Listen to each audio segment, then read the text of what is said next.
আমাদের কাজ হচ্ছে চেষ্টা করে যাওয়া, প্রাণান্তকর প্রচেষ্টা করা, আমাদের রোলটা আমরা প্লে করব, কিন্তু রিজিকের ফয়সালা করবে একজন, তিনি কে? ইন্নাল্লাহা হুয়ার রাজ্জাকু যুল কুওয়াতিল মাতিন। এটা নিয়ে চিন্তিত হওয়ার কিছু নাই প্রিয় ভাই এবং বোনেরা। আমরা আমাদের মায়ের পেটে থাকতেই এটা ফিক্স হয়ে গিয়েছে। আমরা যখন মায়ের পেটে ছিলাম, ইন্না আহাদাকুম ইজমাউ খালকুহু ফি বাতনি উম্মিহি 40 ইয়াওমান সুম্মা ইয়াকুনু আলাকাতান মিসলা যালিক সুম্মা ইয়াকুনু মুদগাতান মিসলা যালিক। আমরা যখন মায়ের পেটে ছিলাম 40 দিনে আমরা নুতফা স্টেজে ছিলাম, 40 দিন আমরা আলাকা স্টেজে ছিলাম। আমার মায়ের জরায়ুর দেয়ালে আমি লেপ্টে ছিলাম। 40 দিন আমরা ছিলাম এ ভেরি লিটল ফ্ল্যাশ, একটা ছোট্ট গোশতের টুকরা। এরপর আল্লাহ তাআলা ফায়ুরসালু ইলাইহিল মালাক, মায়ের পেটে একজন ফেরেশতা পাঠালেন। ফায়ানফুখু ফিহির রূহ, he breathed into him the spirit, তিনি রূহের ফুৎকার দিলেন।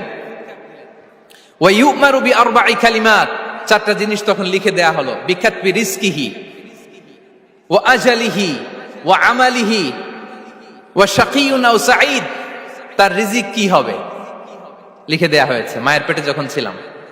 আপনারা তো এখন চিন্তা করতেছেন, চিন্তিত, কিন্তু মায়ের পেটে থাকতে আল্লাহ তাআলা এই রিজিককে ফিক্স করে দিয়েছেন। সুবহানাল্লাহি ওয়া বিহামদিহি। আপনার জন্য যে রিজিক নির্ধারিত, এটা আপনিই খাবেন। এর মধ্যে আপনি মরে যেতে পারতেন, বাসা থেকে অন্য কোথাও চলে যেতে পারতেন, কিন্তু না, মরবেনও না, অন্য কোথাও যাবেনও না ওইটা খাওয়ার আগে। This is the essence of risk, this is the essence of provision, sustenance. ইন্নাল্লাহা হুয়ার রাজ্জাকু যুল কুওয়াতিল মাতিন। মায়ের পেটে থাকতে নির্ধারিত, ওই ফল কেউ টাচ করবে না up until you try it. This is risk. এই কথাটাই বিষ্ণু ঈসা ইসলাম খুব সুন্দর করে বলেছেন, লা তামুতু নাফসুন হাত্তা তাস্তাকমিলা রিজকাহা। অন্য বর্ণনায় এসেছে লা তামুতু নাফসুন হাত্তা তাস্তাউফিয়া রিজকাহা। মানুষের জন্য যে রিজিকের বরাদ্দ, সেটা উপভোগ না করে, সেটা না খেয়ে ওই মানুষ এই দুনিয়া থেকে বিদায় নিতে পারে না। তাহলে আমার রিজিক ভোগ না করে আমি মরবো না। এবং এটা যেহেতু আপনার জন্য নির্ধারিত, এটা আপনি পাবেনই। এখন এটা কি হালাল পন্থায় আপনি পাবেন না হারাম পন্থায় পাবেন, দ্যাট ইজ ইউর ডিসিশন। আপনার রিজিক আপনার কাছে আসবে। এটা নির্ধারিত না অনির্ধারিত বলেন তো? আমি সবার কাছ থেকে শুনবো, রিজিক কি নির্ধারিত না অনির্ধারিত? ফিক্সড, নির্ধারিত। ফর এন এক্সাম্পল, ধরুন আপনি সারা জীবনে 1 কোটি টাকা ইনকাম করবেন। কয় কোটি? 1 কোটি টাকা ইনকাম করবেন, এটা নির্ধারিত, আল্লাহ তাআলা ফিক্স করে ফেলেছেন, এটা আল্লাহর সিদ্ধান্ত। কিন্তু এই 1 কোটি হালাল পন্থায় আপনি উপার্জন করবেন না হারাম পন্থায়, এটা আপনার সিদ্ধান্ত। So now the decision is years. যদি আপনি পরিশ্রমী হন, যদি আপনি সৎ পথ অবলম্বন করেন, তাহলে ওই 1 কোটি আসবে আপনার কাছে, কিন্তু হালাল পন্থায়। আর যদি আপনি হালাল হারাম মিক্স করেন, টেবিলের উপর দিয়েও নেন, নিচ দিয়েও নেন, আসবে কিন্তু 1 কোটি। আসবে কয় কোটি? কথা বোঝে নাই বোধহয়। টেবিলের নিচ দিয়েও যদি নেন, সারা জীবনে আপনি পাবেন কত? 1 কোটি। So now the decision is years. সিদ্ধান্ত আপনার। হালাল পন্থায় উপার্জন করবেন না হারাম পন্থায়? বলেন, হালাল না হারাম? হারামের সাথে আমাদের কোনো সম্পর্ক? হারামকে আমরা এই কনভেনশন সেন্টার থেকে না বলে দিলাম, আওয়াজ করে বলুন নো। হারামের সাথে আমাদের কোনো সম্পর্ক? আমাদের রিজিকে আসমানি বারাকা নেমে আসুক, আমরা চাই কি চাই না? সবাই আমরা চাই নিশ্চয়ই। যে কাজ করলে রিজিকে আসমানি বারাকা আসে, এর 1 নাম্বার হচ্ছে তাকওয়াল্লাহ, আল্লাহর ভয়। এরকম অনেক সময় হয় না যে আমি ভাবিও নাই যে এখান থেকে আমার রিজিকের বন্দোবস্ত হতে পারে, কোত্থেকে যে রিজিক চলে আসলো, এরকম জীবনে মাঝে মাঝে হয় কি হয় না? ব্যবস্থা করেন কে? যারা আল্লাহ তাআলাকে ভয় করে, যারা আল্লাহ সচেতন, তাদেরকে আল্লাহ তাআলা স্পেশাল রিজিক দিয়ে ধন্য করেন। তাকওয়াল্লাহ। পুরো কোরআনের মূল শিক্ষা কি?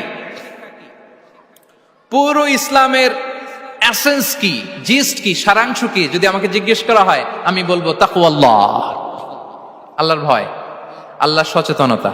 আল্লাহ is watching me, Allah is observing me. আল্লাহ তাআলা আমায় দেখছেন। আমি যাই করি না কেন, দরজা বন্ধ করে, জানালা বন্ধ করে, সব বন্ধ করেও যদি করি, পৃথিবীর সবার চোখ ফাঁকি দেয়া গেল, আল্লাহর চোখ ফাঁকি দেয়া যায়? পুলিশের চোখ ফাঁকি দেয়া যায়, সিকিউরিটির চোখ ফাঁকি দেওয়া যায়, আমার সাথের বন্ধুদের চোখ ফাঁকি দেয়া যায়, ফাঁকি দেয়া যায় না একটা মহান সত্তার চোখ। তিনি কে?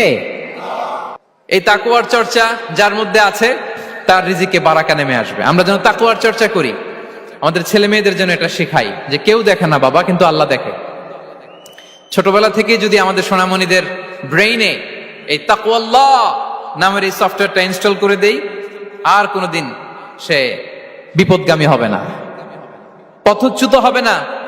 ওই ছেলেকে দিয়ে আর পৃথিবীতে অন্যায় করানো যাবে না, সে পাপ কাজ করবে না, সে অন্যায় কাজ করবে না, সে অন্যের রাইটস নষ্ট করবে না, সে দুর্নীতি করবে না, সে ঘুষ খাবে না, সে সুদ খাবে না। অন টাইমে সালাত আদায় করা, যারা অন টাইমে সালাত আদায় করে, সালাত কায়েম করে, তাদের রিজিকের কোনো টেনশন নাই। বিশ্বাস হয় নাকি একটু সন্দেহ লাগে? সন্দেহ লাগে কারো? যারা অন টাইমে সালাত আদায় করে তাদের কখনো রিজিকের কোনো ঘাটতি হবে না। আল্লাহ তাআলা বলছেন, ওয়া'মুর আহলাকা বিস-সালাতি ওয়াসতাবির আলাইহা লা নাসআলুকা রিজকা নাহনু নারযুকুক ওয়াল আকিবাতু লিত-তাকওয়া। নবী হে, আপনি আপনার ফ্যামিলি মেম্বারসদেরকে সালাতের ব্যাপারে আদেশ করুন, আপনি নিজেও সালাত আদায়ে অবিচল থাকুন। আমি তো আপনার কাছে রিজিক চাই নাই, আমি আল্লাহ রিজিক দেই, আমি তো রাজ্জাক। তার মানে সালাত যে আদায় করে তার রিজিকের কোনো টেনশন আর থাকে না। আত্মীয়তার বন্ধনকে মজবুত করা, যারা আত্মীয়তার সম্পর্ককে মজবুত করে তাদের জীবনে রিজিকের কোনো টেনশন নাই, রিজিকে ভরপুর বারাকা নেমে আসে। রাসূল সাল্লাল্লাহু আলাইহি ওয়াসাল্লাম বলেন, মান সাররাহু আইয়ুবসাতা লাহু ফি রিজকিহি ওয়া ইউনসা লাহু ফি আসারিহি ফালিয়াসিল রাহিমা। যে চায় তার রিজিকে বরকত হোক, যে চায় তার হায়াতে বরকত হোক, সেজন্য আত্মীয়তার বন্ধনকে মজবুত রাখে। আমরা যেন আমাদের আত্মীয়তার সম্পর্ককে বজায় রাখি। এটা আল্লাহর আরশে লেগে থাকে আর বলে যে আমাকে মিলায় আল্লাহ তারে মিলায়, যে আমাকে ছিন্ন করে আল্লাহ তাআলা তার সাথে সম্পর্ক ছিন্ন করে।